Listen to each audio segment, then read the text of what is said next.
What we are doing is specifically restoring seaweed forests.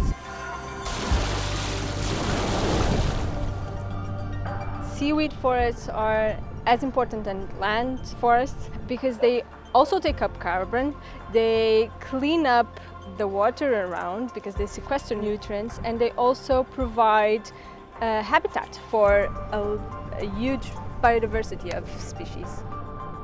Which is not just a benefit for the health of the environment, but most of our economies that are related to the ocean are based on the health of the ocean and the health of the natural resources. So by bringing back that health, we're actually supporting our economies. About 20 to 30 years ago, along the coastline in Cascais, there used to be a lot of kelp. Kelp is disappearing because of a lot of different reasons. It can be from coastal pollution, where it's just these excess runoffs from agriculture and other sources. They really increase the nutrients in the water, and that creates algal blooms, reduces water clarity, and kelp suffer a lot from that. Warming sea temperatures, obviously that's an issue everywhere in the world. Here in Portugal, you can actually see it in the north because we have two species that are quite abundant in northern countries, and they have their southern range in the north of Portugal, but you can see them already retreating. And then it's also other things like overharvesting or invasive species coming in. We know they are disappearing at faster rates than ever before, so that's the main reason why we are doing what we are doing. We want to bring out the best in this ecosystem, and this is restoration at its best. And SeaForester was the trigger to get us moving. It was the best partnership because you have university knowledge and then you have the local knowledge. So the World Wildlife Fund has by now supported SeaForester with two projects that they were funding.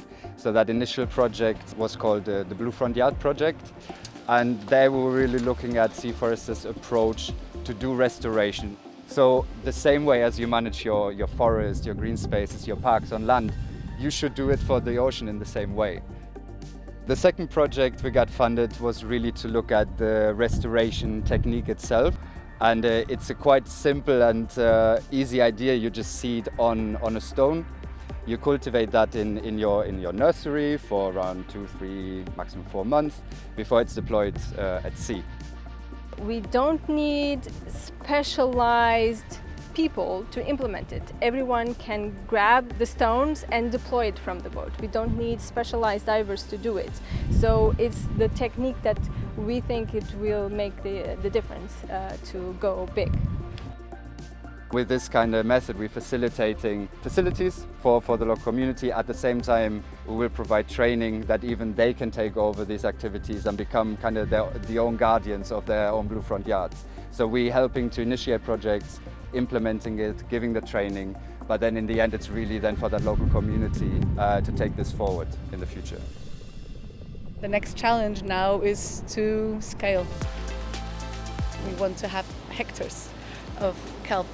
And this is about defining an economic model that is sustainable. Sustainability is not just about the environment. And we want to demonstrate here in Cascais what that building back better is about. Building back better is not making the mistakes of the past. It's about regenerative systems, regenerative economy, and not keeping things as they are, but making them actually better. We're just a drop in the ocean, but it feels so good to be part of a much larger wave.